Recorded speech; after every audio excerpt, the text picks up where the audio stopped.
What happens when a country decides to simply erase a desert from the map? For most of human history, the story of deserts has been one of ruthless expansion. But in the heart of northern China, the exact opposite has happened. Welcome to the Maowusu Desert, also known as the Oasis Sandy Land. Spanning roughly 38,000 square kilometers, it sits squarely on the transitional border between the Loess Plateau and the Ordos Plateau. Decades ago, this region was a barren wasteland that plagued the area with relentless blinding sandstorms. But today, it is virtually gone. Over 80% of this former desert has been miraculously converted into a flourishing green landscape. This isn't a story of a sudden, lucky climate shift. This is the result of a grueling, 70-year, multi-generational battle against nature. It's the story of farmers, scientists, and engineers who looked at a seemingly invincible enemy and won. Today, we are going to explore exactly how China achieved the impossible in Maowusu. To understand the magnitude of this achievement, we have to look at the starting line. The Maowusu wasn't an ancient, natural desert. Much of it was formed over centuries due to unsustainable human practices, overgrazing, and climate shifts in a highly fragile ecological zone. The geography here is uniquely punishing. The region is plagued by a geological combination known locally as the two pests: soft rock and Aeolian sandy soil. The environment was defined by high wind speeds, a continental semi-arid climate, and evaporation rates that drastically exceeded the meager 250 to 440 millimeters of annual rainfall. In places like the Baijitan Forest Farm on the desert's edge, evaporation topped a staggering 2,000 millimeters a year. And the sand didn't just sit there. It blew directly into the nearby Yellow River, raising the riverbed and creating severe flood risks for millions downstream. By the mid-20th century, the situation was critical. The desert was expanding, swallowing villages and choking the air. The local saying was that it was a land without birds in the sky and grass on the ground. To survive, the people of Maowusu had to fight back.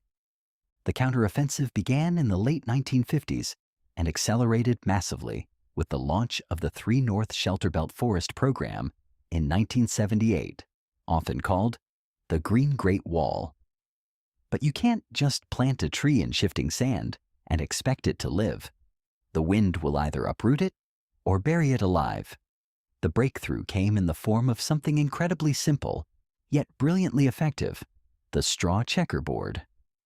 Here is how this ingenious stabilization method worked. The grid. Workers manually pressed dry straw or wheat stalks half a meter deep into the sand, creating a massive grid pattern of 1 meter squares. Friction and moisture. These straw walls acted as micro windbreaks. They drastically reduced the surface wind speed, effectively locking the shifting sand dunes in place. The soil foundation.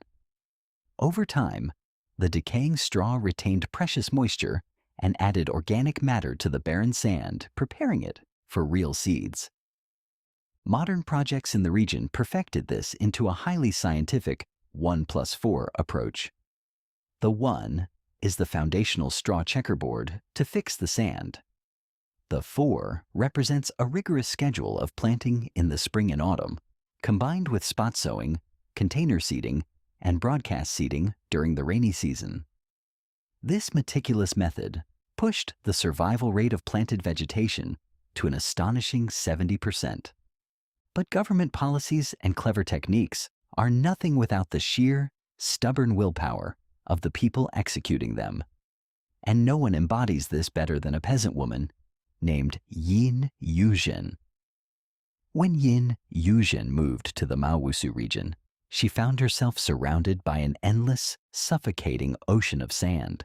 But instead of surrendering to the harsh landscape, she made a fierce vow: "I'd rather die from exhaustion than from being bullied by sand." For 35 years, Yin dedicated her entire life to regreening the desert. It was a brutal, physically exhausting existence. She battled harsh weather, shifting dunes that would bury her early saplings, and painfully limited resources. But she persevered, experimenting with different native plants and techniques. Her success rate eventually hit 70%, and her individual effort transformed her immediate surroundings from a barren wasteland into a flourishing ecological park featuring over 300,000 native trees and plants. Her relentless dedication earned her international recognition, including the 2010 Gaia Prize. And she wasn't alone. Generations of local farmers and volunteers spent their entire lives pushing the green line forward day by day, year by year. The most brilliant part of the Maowusu transformation is that they didn't just plant trees and walk away. They engineered an entire ecological economy. They turned the enemy, the sand, into an economic resource. The greening effort created massive job opportunities. Local communities were hired to build the straw checkerboards, infusing tens of millions of yuan into the local economy. Once the sand was fixed, agriculture flourished. Desert crops. Farmers began cultivating desert chives, selling them to massive urban centers like Beijing, Shanghai, and Guangzhou, bringing in substantial yearly incomes. Livestock feed. Caragana, a major sand-fixing shrub, is pruned regularly and used as highly nutritious, protein-rich fodder for sheep and goats. High-value fruits. To prevent soil degradation, farmers switched to growing wolfberry and calcium fruit, which thrive in dry, sandy soil, require little water, and command high market prices. The transformation of the Maowusu Desert is a monumental testament to human ingenuity. A region that was defined by severe desertification in the 1990s experienced a rapid reversal by the 2010s. Today, biodiversity has returned, the soil organic matter has drastically increased, and the local people are thriving. The Maowusu proves that desertification is not an irreversible death sentence for the land. With sustained investment, scientific innovation, and generations of unwavering human spirit, the damage can be undone. It took 70 years to erase the Maowusu Desert. It stands today as the ultimate blueprint for global ecological restoration, a green miracle built by hand in the heart of the sand. Thanks for watching, and I'll see you in the next one.